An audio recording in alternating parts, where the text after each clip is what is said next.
নমস্কার বন্ধুরা, আশা করি আপনারা সকলে ভালো আছেন। কাকলি কিচেনে সকলকে স্বাগত। আজকের রেসিপি শাপলা। দশমীর পর থেকে অনেকেই শাপলা খায় না, সেই জন্য আজকে শাপলা রেসিপিটি শেয়ার করলাম। আমি এখানে শাপলা নিয়েছি, আজকে আমি শাপলার রেসিপি করব। এগুলো আমার কেনা না, শাপলাগুলো আমার মাঠ দিয়ে তুলে এনে দিয়েছে আমার ভাগনা। এখন কিভাবে কাটতে হবে সেটা দেখাচ্ছি। আপনারা সকলেই জানেন শাপলা কিভাবে রান্না করতে হয়, কিন্তু যারা জানে না, কোনোদিন শাপলা খাননি, তাদের উদ্দেশ্যে এইভাবে প্রথমে খোসাগুলো ছাড়িয়ে নিতে হবে। বেশি করে একবার খোসা ছাড়িয়ে নিয়ে তারপরে কেটে নিলে হবে, বা একটা একটা করেও কেটে নিতে পারেন, হাত দিয়েও ছাড়ানো যাবে, মুঠি দিয়ে, যেভাবে আপনাদের সুবিধা সেইভাবে আপনারা এইভাবে ছাড়িয়ে নেবেন। একসঙ্গে এভাবে বেশি ছাড়িয়ে নিয়ে তারপর কেটে নিতে পারেন, তাহলে একটা একটা করেও কেটে নিতে পারেন, যেটা আপনাদের সুবিধা। এইভাবে লম্বা লম্বা করে কেটে নেব। শাপলাগুলো আমি ভালো করে কেটে ধুয়ে নিয়েছি। এখন আমি এর ভিতরে একটু লবণ মাখিয়ে রেখে দেব। লবণটাকে ভালো করে মাখিয়ে আমি 10 মিনিটের জন্য রেখে দেবো।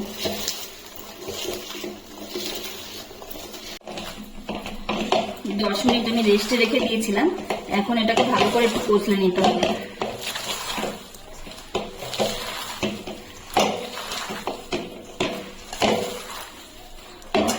হাতে ব্যথা, সেই জন্য আমি জোরে জোরে কষলাতে পারছি না। আপনারা ভালো করে কষলা নেবেন। এর ভিতরে জলটা আছে, জলটা পুরো বের করে ফেলতে হবে যতটা সম্ভব। এখন আমি হাত দিয়ে এইভাবে চিপে চিপে নেব, চিপে চিপে জলটা বের করে নেব।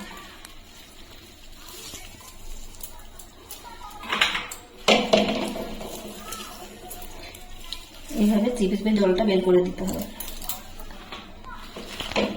দেখুন, আমি সবগুলো ভালো করে চিপে চিপে জল বের করে নিয়েছি। আর দেখুন কতটা জল বেরিয়েছে। এই জলটা শুদ্ধ করলে পুরো গলে ঘ্যাট হয়ে যেত কচু শাকের মতো। এই জন্য আমার জলটা চিপে প্রথমে বের করে দিতে হবে। কড়াইতে সর্ষের তেল গরম বসিয়েছি। তেলটা ভালো করে গরম হয়ে গেলে তারপর আমি ফোড়নে দিয়ে দিচ্ছি সর্ষে, দিচ্ছি একটা শুকনো লঙ্কা, আর দিচ্ছি কয়েকটা রসুন থেতো করে রেখেছি, দিয়ে দিচ্ছি।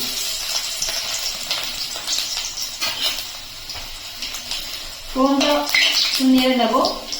রসুনটা লাল করে ভাজা হয়ে গেলে তার মধ্যে আমি দিয়ে দিচ্ছি শাপলাগুলো, নাড়িয়ে চেড়ে নেব। আপনারা যদি রসুন পছন্দ না করেন, নিরামিষ করে খেতে চাইলে রসুনটা বাদ দিয়ে দেবেন, শুধু সর্ষে আর শুকনো লঙ্কাটা কম দেবেন। এখন আমি এর মধ্যে দিয়ে দিচ্ছি সামান্য পরিমাণে হলুদ। গ্যাসের ফ্লেমটা হাইতেই রাখতে হবে, নাহলে গলে যাবে একদম। হাইতে করেই ভেজে দিতে হবে। নাড়িয়ে চাড়িয়ে আমি 2 মিনিটের জন্য এখন ঢাকা দিয়ে রাখবো। এটা রান্না করতে বেশি সময় লাগবে না, কেমন নরম, পাতলাটা এমনিতেই নরম।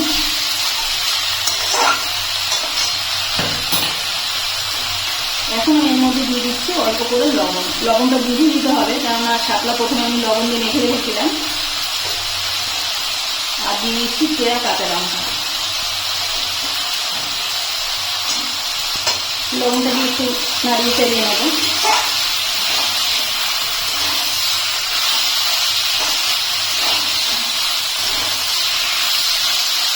আপনারা চাইলে এইভাবেই ভাজা ভাজা করে নামিয়ে রাখতে পারেন, এবং ভাজা খেতেও ভালো লাগে।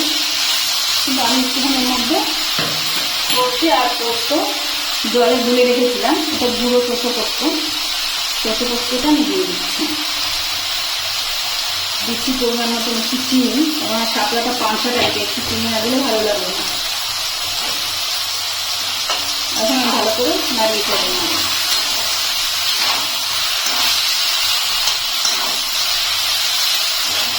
দু মিনিট আমি একটু ভেজে নেব। শাপলার ভিতরে জল ছিল, জলটা কিন্তু আর নেই, জলটা শুকিয়ে গেছে। এখন তেল ছাড়তে আরম্ভ করেছে। তেল আমি বেশি দিইনি, যাই হোক বোঝা যাচ্ছে সাইড দিয়ে তেল ছাড়তে আরম্ভ করেছে। এখন আমি নামিয়ে নেব। রেসিপিটি যদি ভালো লাগে তাহলে একটা লাইক, কমেন্ট ও সাবস্ক্রাইব করে পাশে থাকার অনুরোধ রইল। আর যারা ফেসবুক থেকে দেখছেন তারা অ্যাকাউন্টটিকে ফলো করবেন।